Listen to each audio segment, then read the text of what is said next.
Halo, selamat pagi, siang, sore, dan malam semuanya.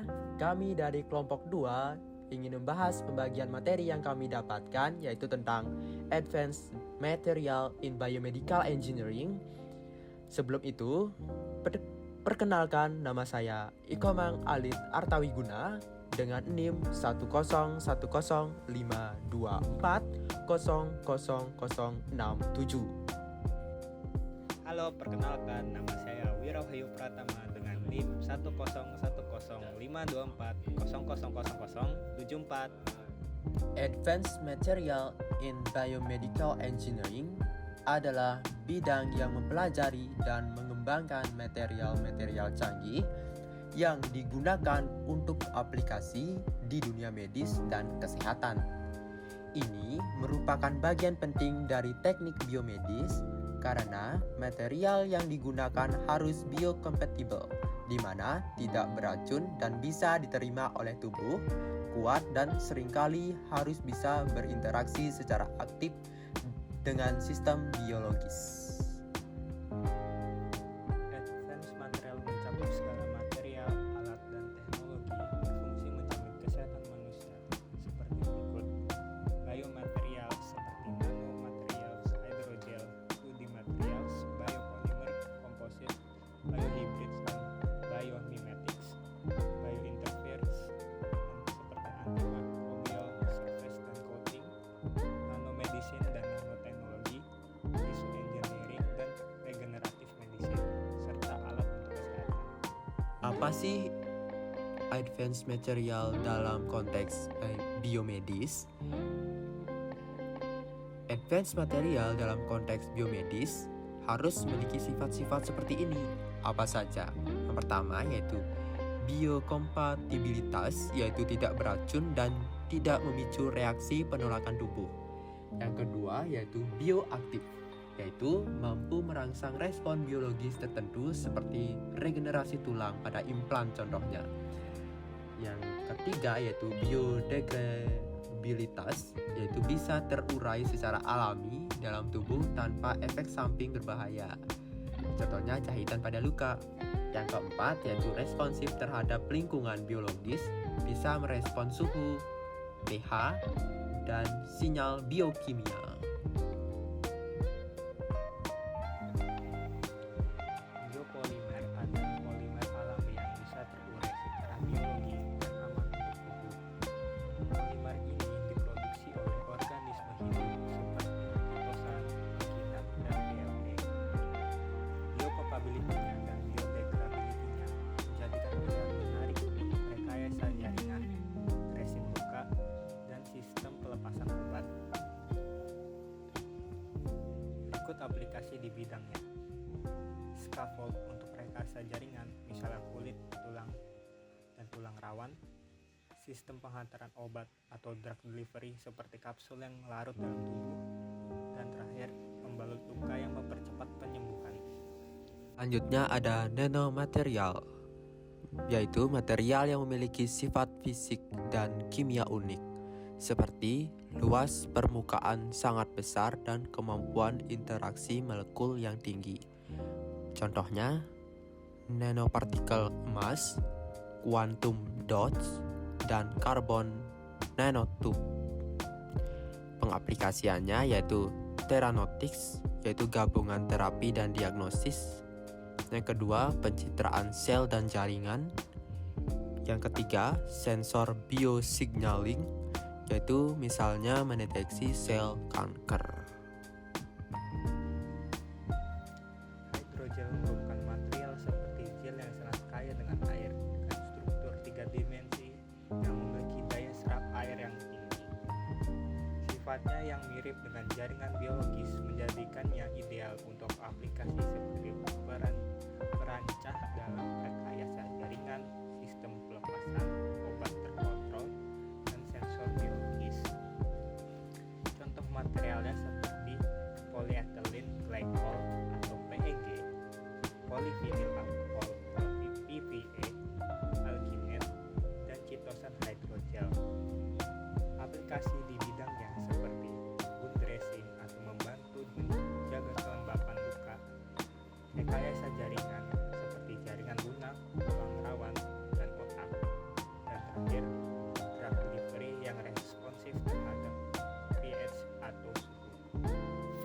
material komposit biomedis merupakan gabungan dua atau lebih material biomedis untuk mendapatkan kekuatan mekanik dan biokompatibilitas yang lebih kuat. Contohnya yaitu penggabungan antara kolagen dan hydroxyapatite yaitu meniru tulang, penggabungan chitosan dengan PCL yaitu scaffold jaringan, selanjutnya penggabungan bioglas dan polimer yaitu implan tulang. Pengaplikasiannya yaitu implan tulang atau gigi, scaffold untuk tulang dan kartilago. Yang ketiga, material pengganti jaringan keras atau lunak.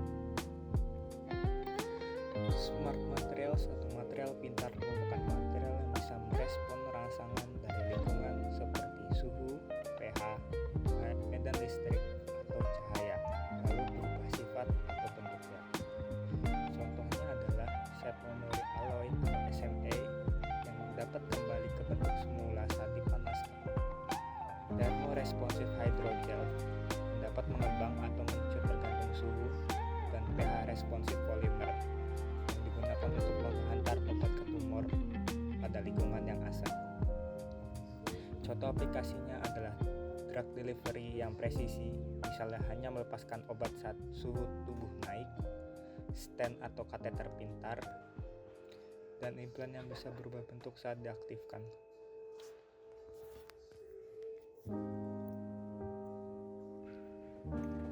Berikut ini adalah pengaplikasian dari advanced material. Aplikasi pada implan.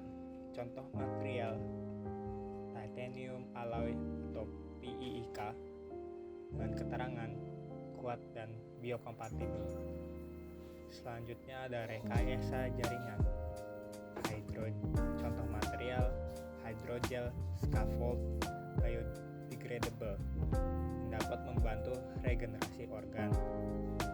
Selanjutnya drug delivery dengan contoh material liposom nanopartikel polimer yang dapat mengontrol pelepasan obat.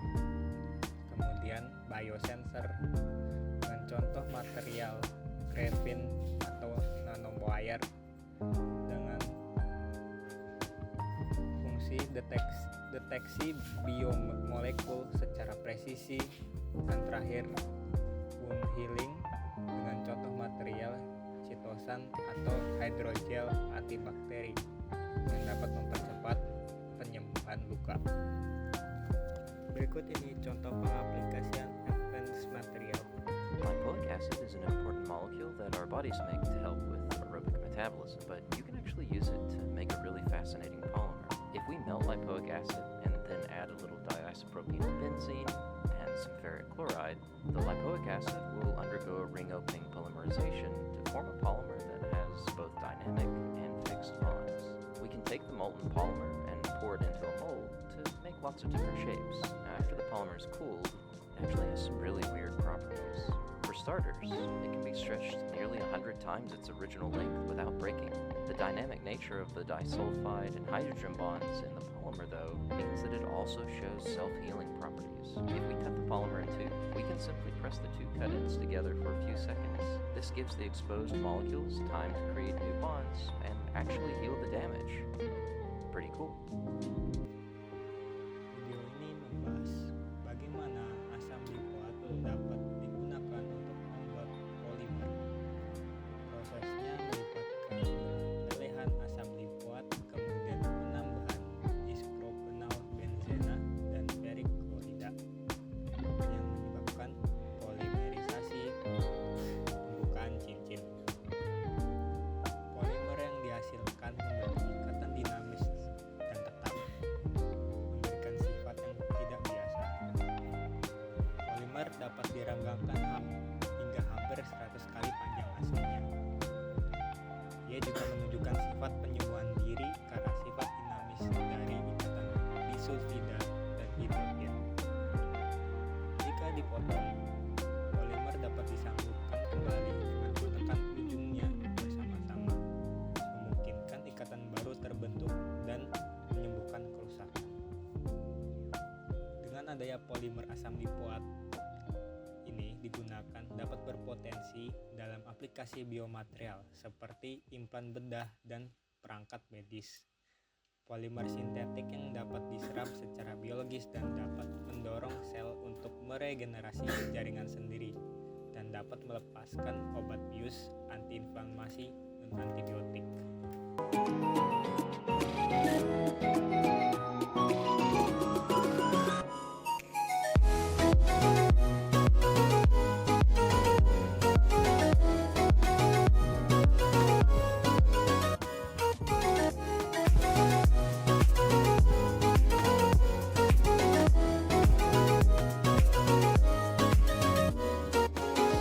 Video tersebut memperlihatkan proses pencetakan scaffold hidrogel menggunakan teknologi 3D printing yang merupakan salah satu inovasi penting dalam bidang rekayasa jaringan.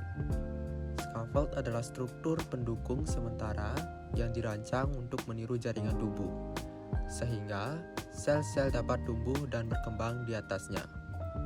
Dalam video, terlihat bagaimana printer 3D menyusun lapisan demi lapisan hidrogel secara presisi untuk membentuk struktur 3 dimensi. Hidrogel sendiri adalah material lunak yang memiliki kemampuan menyerap air dalam jumlah besar dan sangat biokompatibel, sehingga sangat cocok digunakan dalam aplikasi medis seperti penyembuhan luka, perbaikan jaringan, atau pembuatan organ buatan. Proses 3D printing ini memungkinkan para peneliti atau tenaga medis mencetak scaffold yang disesuaikan dengan bentuk dan ukuran bagian tubuh pasien, sehingga hasil terapi menjadi lebih efektif. Teknologi ini menjadi salah satu contoh bagaimana kemajuan di bidang material dan teknik cetak modern dengan memberikan solusi inovatif dalam dunia kedokteran dan bioteknologi. Berikut ada tantangan masa depan untuk advanced material. Yang pertama, integrasi dengan sistem biologis kompleks. Tentunya kedepannya memerlukan sistem biologis kompleks yang lebih dari teknologi yang sekarang. Yang kedua, produksi massal dan biaya. Biaya menjadi salah satu faktor krusial dalam pengembangan suatu teknologi, baik itu yang sudah ada maupun yang akan dikembangkan. Tentunya biaya menjadi hal yang sangat penting. Jika biayanya tidak ada, maka perkembangan atau penciptaannya itu tidak akan terjadi dengan kurangnya biaya produksi. Yang ketiga yaitu regulasi dan uji klinis. Tentunya memerlukan regulasi yang sangat bagus dan uji klinis yang memang sesuai untuk kesehatan. Misalkan kita nggak mungkin memasukkan zat kimia yang melakukan penolakan pada tubuh kita saat kita gunakan. Makanya pada advanced material dalam biomedis mementingkan material yang tidak mengalami reaksi yang dapat merusak organ pada tubuh kita. Yang keempat yaitu pengembangan material yang lebih cerdas, misalnya AI Assistant Material Design. Ini kedepannya menjadi tantangan karena apa? Sudah ada AI yang berkembang dan mereka mampu menciptakan, mengeluarkan ide yang lebih dari pemikiran kita. Kesimpulan, advanced material in biomedical engineering berperan penting dalam pengembangan perangkat medis modern. Dengan fokus pada peningkatan biokompatibilitas, biofungsionalitas, dan keamanan, material canggih seperti polimer, keramik, logam, nanomaterial, dan material cerdas digunakan untuk berbagai aplikasi, termasuk implan, sistem penghantar obat, dan rekayasa jaringan. Pemilihan material didasarkan pada kriteria seperti kestabilan mekanik, kemampuan biodegradasi, serta respon terhadap lingkungan tubuh. Inovasi ke depan diarahkan pada pengembangan material yang lebih pintar, dapat disesuaikan secara personal, dan mendukung regenerasi jaringan secara lebih efektif. Oke, di sini kami menyediakan kuis dengan 3 tipe soal. Yang pertama tipe mudah, sedang, dan sulit. Kuis yang pertama yaitu, apakah semua logam bersifat aman dan cocok digunakan sebagai implan dalam tubuh manusia? Ayo, apakah benar atau salah? Ditunggu ya jawabannya.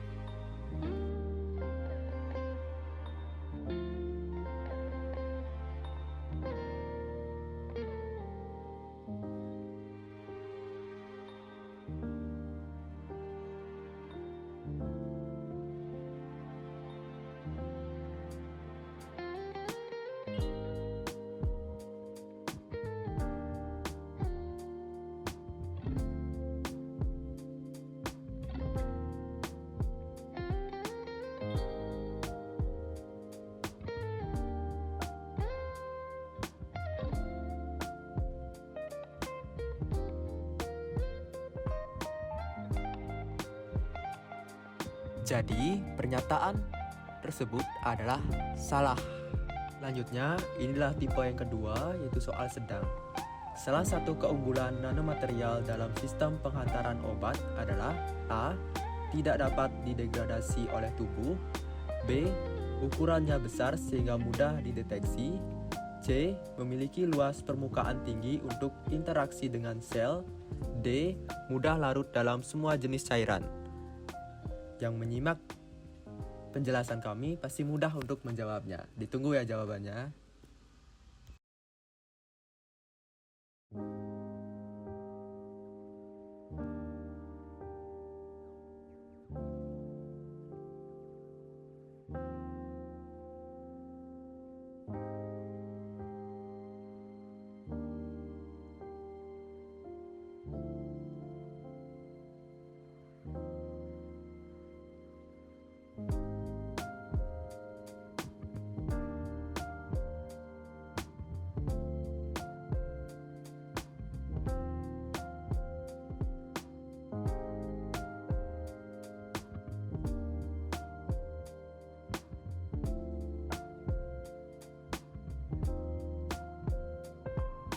Jawabannya adalah C, yaitu memiliki luas permukaan tinggi untuk interaksi dengan sel.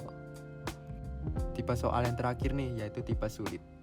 Yaitu soalnya, seorang pasien mengalami kerusakan tulang parah dan membutuhkan implan yang dapat menyatu dengan tulang, serta memiliki ketahanan mekanik yang tinggi.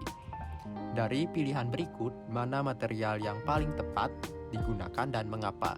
Pilihannya yaitu polyethylene karena ringan dan fleksibel, titanium karena kuat dan biocompatible, silikon karena mudah dibentuk dan elastis, hidrogel karena menyerap cairan tubuh dengan baik. Ditunggu ya jawabannya.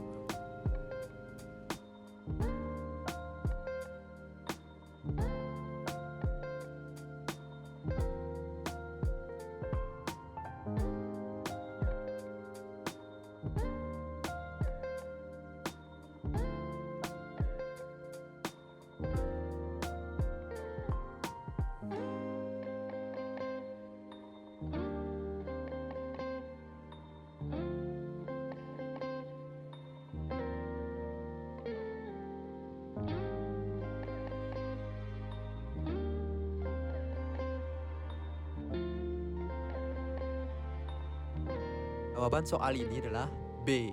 Titanium karena kuat dan biocompatible. Titanium adalah pilihan terbaik karena memiliki kekuatan mekanik tinggi, ringan dan biocompatible, serta mampu menyatu dengan tulang. Sekian penjelasan materi dari kami. Mohon maaf bila ada kesalahan kata yang tidak berkenan yang kami ucapkan. Mohon dimaafkan. Sekian, terima kasih.